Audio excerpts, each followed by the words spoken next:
Guys, welcome back. This is ChosenArchitect, and today we're going to be working with NuclearCraft and making ourselves a reactor. Hopefully you guys are ready.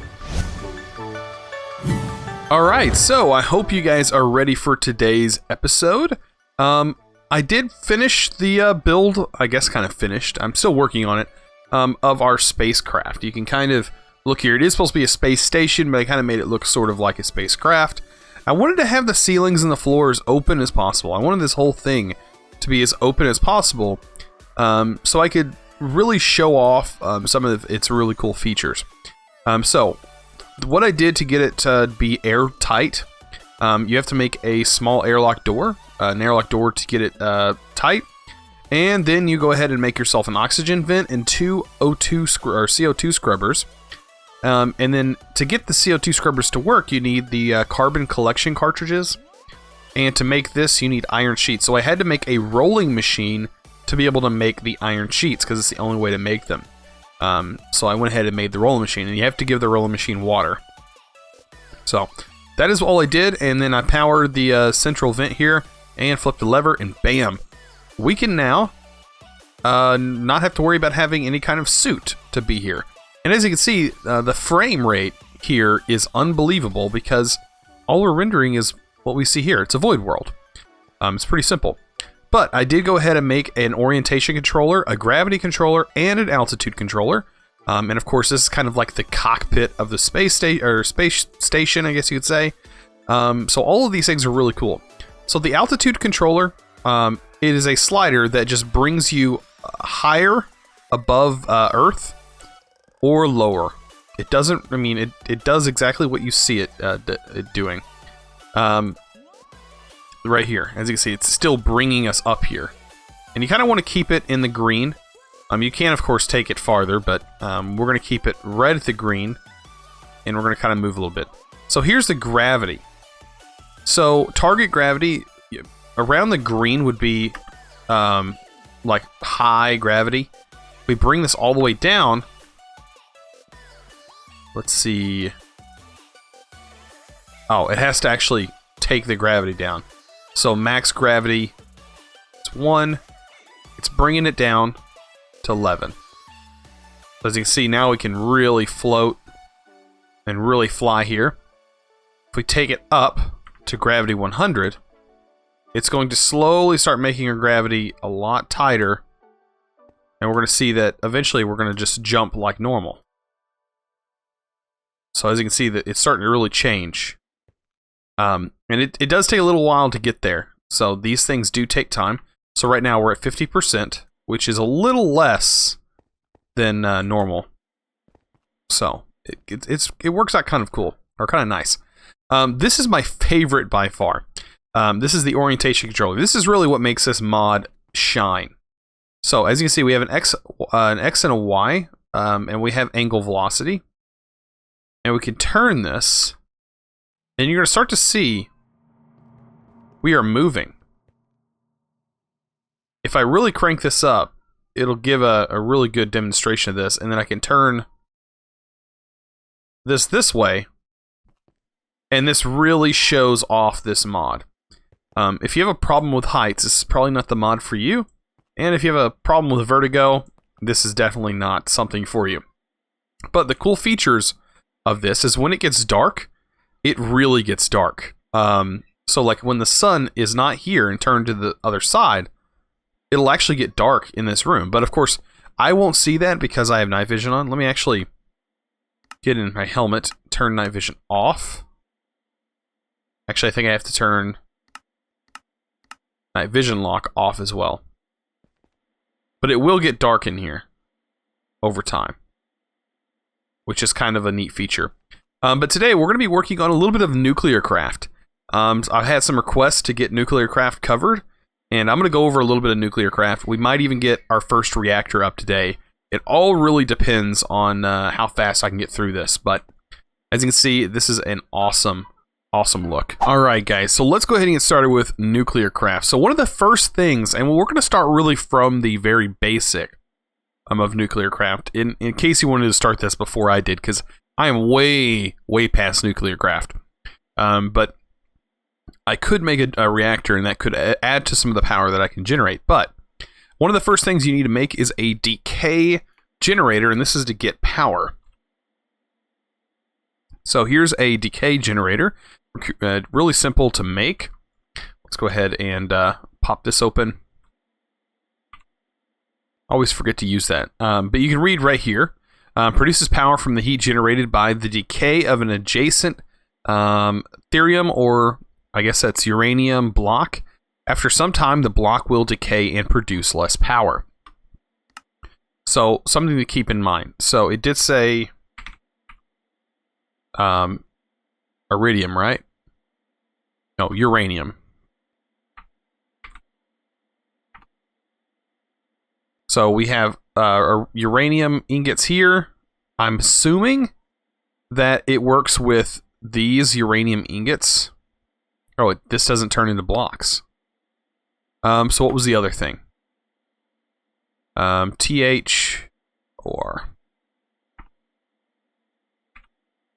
So here is some of this ore. And let's go ahead and make some of it. So can it not be, it cannot be grinded up? So how does this stuff actually work? So it can be smelted. I need to make sure this thing is configured right. So it should pull the blocks in, but it looks like it's not. Why is it? Oh, I have to turn my auto input on. I move these over here. I always forget to turn the input on. Okay, so we're making these ingots. And you can, of course, turn them into blocks, hopefully. And there we go. So we can place this down. And if we place this on it, it should start producing some RF out of this block. Kind of interesting. It doesn't produce that much, and you can, of course, surround the thing with this, and you can produce a little bit more RF. But it is going to slowly stop producing. But I wonder if you replace this block, place it back, it's going to go again. I'd assume you could set up some kind of automation to automatically break this after a certain time and replace the block again, and then you'd have constant power. You wouldn't have to worry about it. So that's a pretty interesting thing. And it's really cheap, actually, and that could be an easy early game way of making power, as long as you have some of this ore. The only other thing I can see is this possibly getting consumed. That would be another issue. So, alright, after you get that, another thing you want to make is the Manufactory. Let's go ahead and get one of those. I keep going in here. It's the Manufactory. It's going to require some of these solenoids and lead ingots and a piston. So bam, there's a factory here. Alright, so I'm going to place this guy next to here. It's going to get power from here. I'm also going to grab some leadstone, because I ran some leadstone cables all the way across here, and it's connected to this point. And this should also help it get more power as well. Alright, so this guy is going to do some work for us, and it does accept speed upgrades. I haven't seen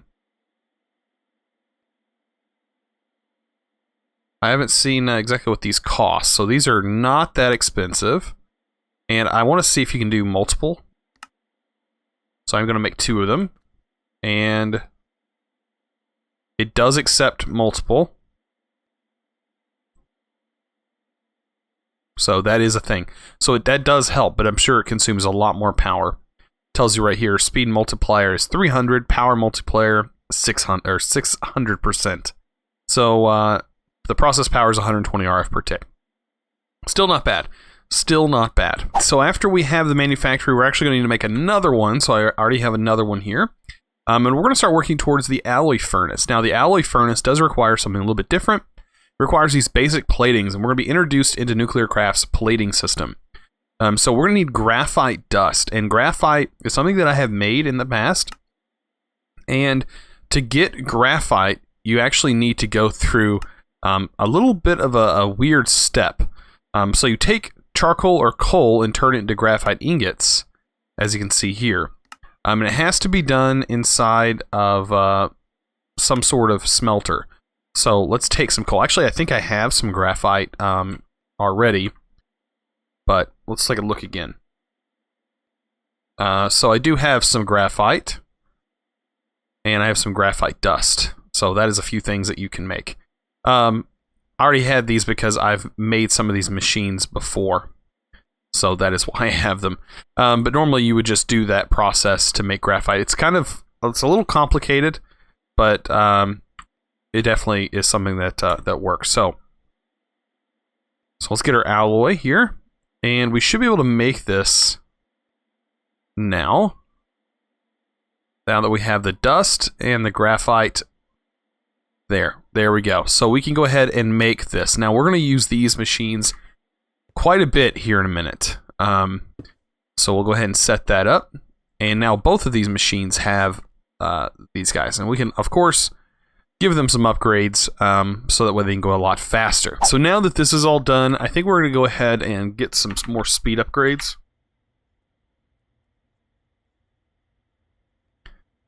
Just to make this a lot faster on us, we're going to need these. We have the power to keep these guys running, so I'm not worried about power. Let's see, what's the max? So they can hold this much. It's going to require 1,500. Let's half that. That is one more. There we go.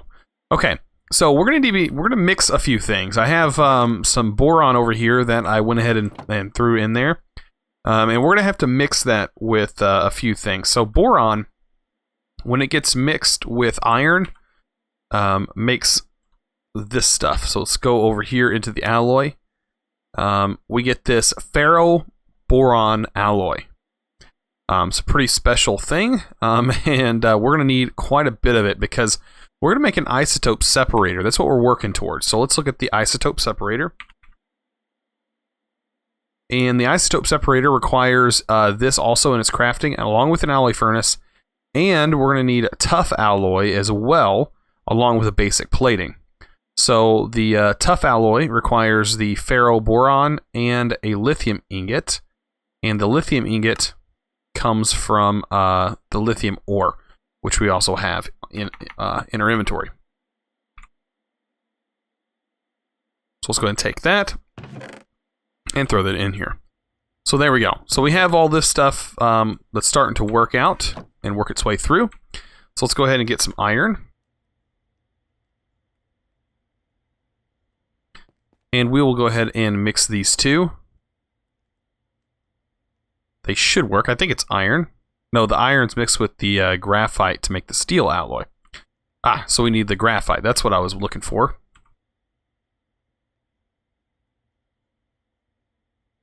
And I'm also going to half this because we are going to need some of that ground up because we are going to need some here in a little bit. So there we go. That should start working, I think. It's the graphite and iron. There we go. Now we're producing something. So yeah, this gets us the steel alloy, and the steel alloy is going to be used to make the ferro-boron alloy. So it may sound a little bit confusing, but we're gonna get through this. So we got to get through all these steps, and then I'll have all the materials, and then I'll be right back. All right, so I'm waiting for my last two alloys to get done, and these are the tough alloys. I went ahead and made the another alloy furnace. So we have that because we're going to need that in the crafting recipe of the isotope separator. As you can see, it required right there. And I also made some more basic plating because I knew we were going to need those to move forward. So I have these set up just right. We needed 8 lithium and 8 of these guys, and we also need 4 more of these, the ferroboron, to be completed here. Okay, so now we should be able to move on and craft the isotope separator. So once I have, let me go ahead and put some of these things in our grid here. And that should give me 4 of these advanced platings. And bam, isotope separator. Complete. So there's our other machine right next door. All right, so this is another kind of weird machine, but we're going to be using this to produce a couple of things. So we're going to need to feed this uranium. So let's go ahead and get some uranium.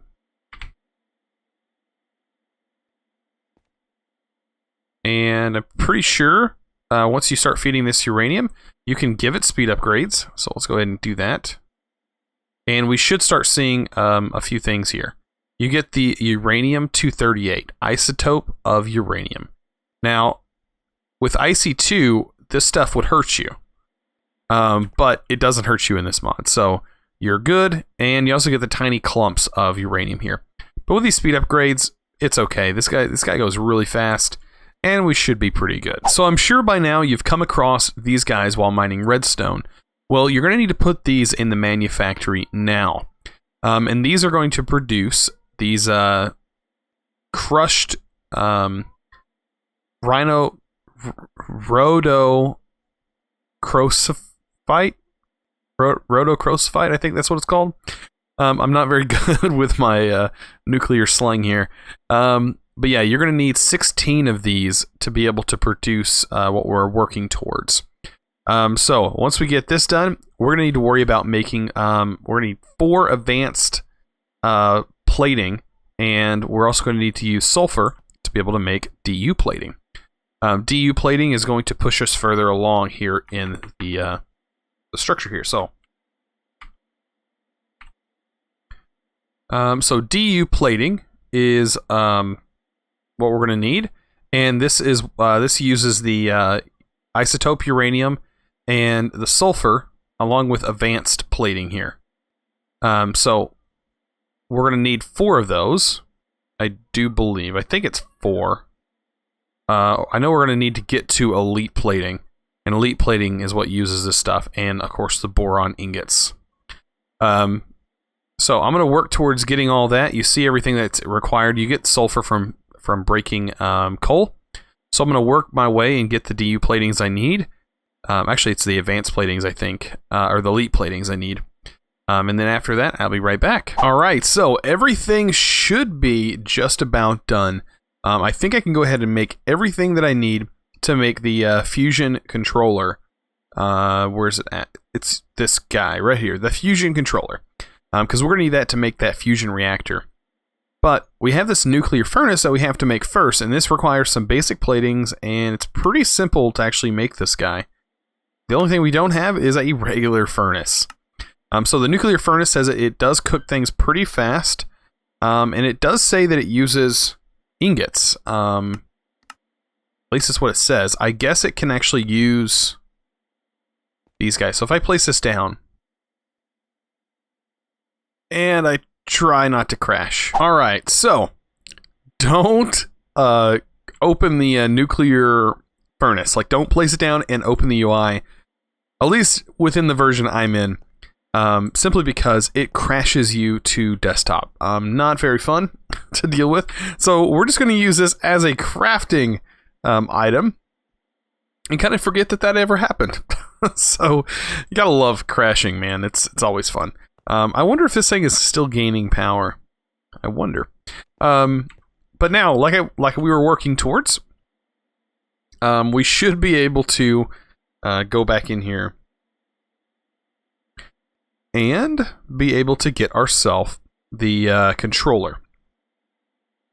So as you can see, we do need these solenoids, and we're going to need elite plating. Now, elite plating looks difficult, but it really is not that hard. So this is just your basic plating, which honestly, I already have some basic plating. I really don't need that much of it. So we're going to go ahead and get 4. Whoa, that was not what I wanted to happen. We're going to need 4 advanced plates here. And then we are going to get the DU plating. And what are we missing? Uranium. So let's go back. We'll get the DU plating. There we go. That'll get us 4 DU plates. And then we should be able to get the last one we need. So the elite plating. The only thing with the elite plating we're missing is the boron. So I thought I had some boron.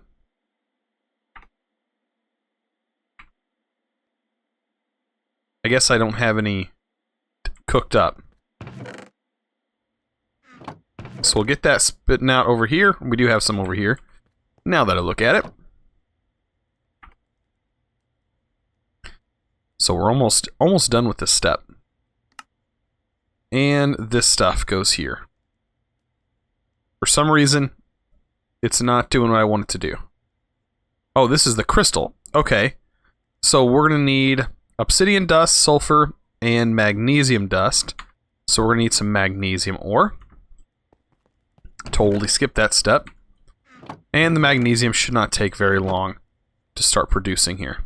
So let's go ahead and swap these and get that producing. And we'll turn that and crush that down. Actually, what we could probably do is just crush it down automatically. Yeah, there it goes. So we're getting this, and everything is looking mighty fine. Alright. So, we'll get a bunch of this.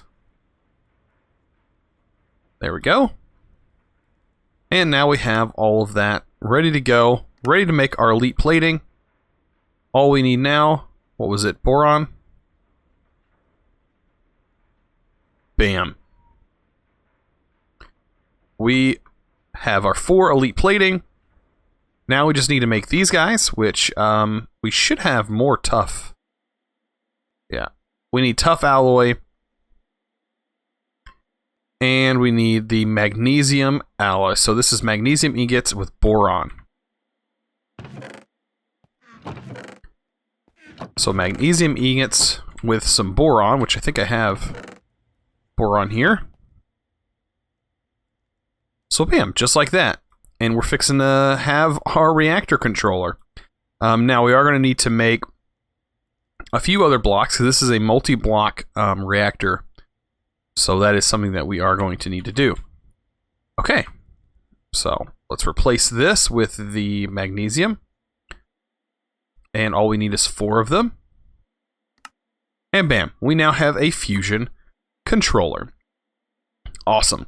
So, the next step, we're going to need to make the rest of the multi-block. So, give me just a second, and I will get all the things ready, and we should be good to go. Alright, so I now should have all the right components to be able to make this reactor. We still have to make the fuel, but we should be able to get the reactor up and running. So, I have the fusion controller, I have 2 reactor cells, I have the reactor casing, and the water cooler, and I'm going to show you the recipe for the water cooler. You need empty coolers, which are pretty easy to make, just some tough alloy. You put some water with it, and that's exactly what you get. And then a regular old graphite block, you just make a block from it. The reactor cells are pretty easy to make. All of these blocks are fairly simple. The harder one is the reactor casing, just due to the amount of materials that it takes to make this. You need the basic plating, so really. I think you can do the transparent ones if you want to be able to see on the inside.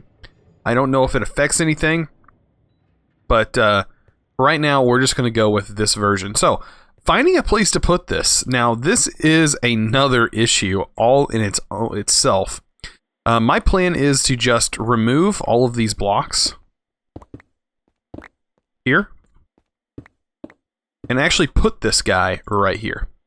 So, on the casings, what we need to do is we need to have a platform down at the bottom. And this is going to be like our main structure, I do believe. I want to put it here. It's going to be kind of offset, so that is another. Actually, I want to put it right in the middle of the room. Why not put it in the middle of the room? So we can see our controller and everything. Okay. So yeah, we're going to need to build a platform for this. And the platform looks just like this. We are going to have to bust into the ceiling. Don't worry, we will do that. But what we're going to do is on the next layer, place down our water coolers, reactor cells, in the center graphite bar, and we're going to come up again, and all on the top is going to be the water coolers. And then we're going to have to pretty much cover this entire block with these reactor casings. And I wanted this to be like the reactor that the space station is running off of. Like, it's running off of this big reactor. Even though this thing doesn't produce that much RF, it is a reactor, and it is a functioning reactor. So we can place this here, and we now have a 2x2x3 fusion reactor. Pretty cool. It's like right in the center of our station, which is kind of neat. I was wondering, this seems like it got changed. I don't know why that was. We weren't rotating. But yeah, this has changed. So we now need to get some kind of fuel in here. And that's where we're going to start working with the TB fuel, I think is what it's called.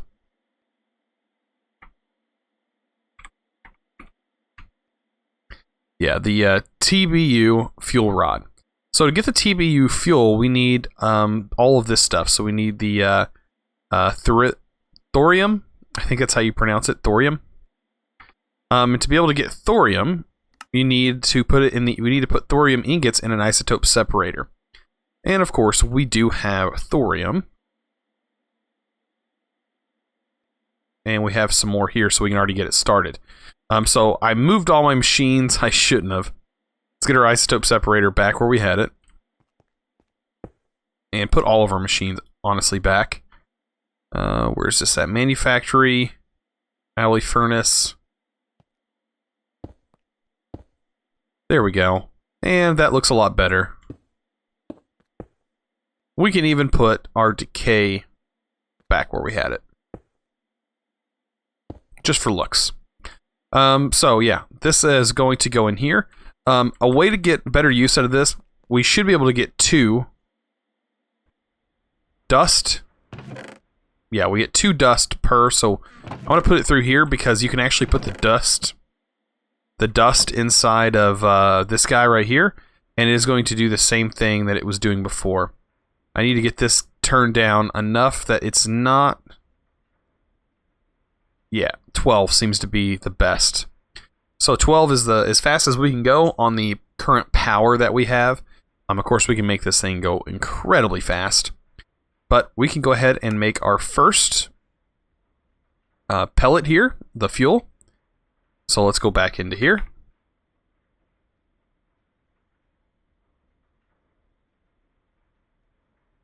And make this right here. So we're going to get 32 of those off the bat.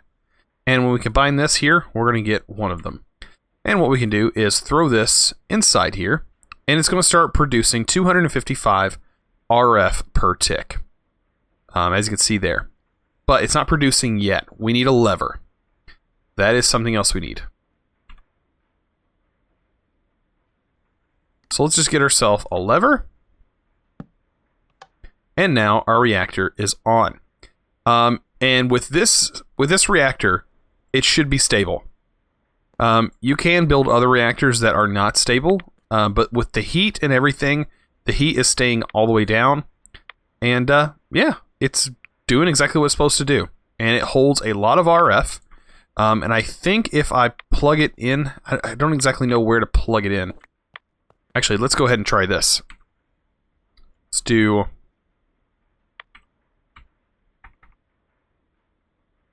a plug. Let's get ourselves a plug.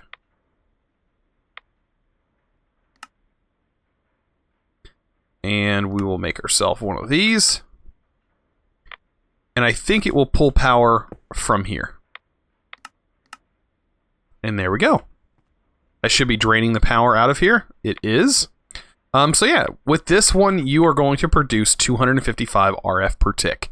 It doesn't seem like much compared to big reactors, and it seems like it takes a lot more effort to get through this than big reactors, but I just wanted to cover it just to kind of go over a few things. You can make these a lot larger and more efficient. I am sure of that. But for right now, this is working. So you can always set this up on an auto crafting setup. Pretty simple here. And get yourself some good old fuel. So yeah, this is pretty nice. And we can just throw these in here. And you can see how long it actually takes to get through one of them. It takes a long time. And then it'll give you one depleted fuel rod over here whenever it's done. So yeah, we have a 212 efficiency. No heat is being generated here. So it's awesome. This guy will not overheat, will not decay. I don't think they explode. I think they decay. So like your you'd have to build another reactor over time.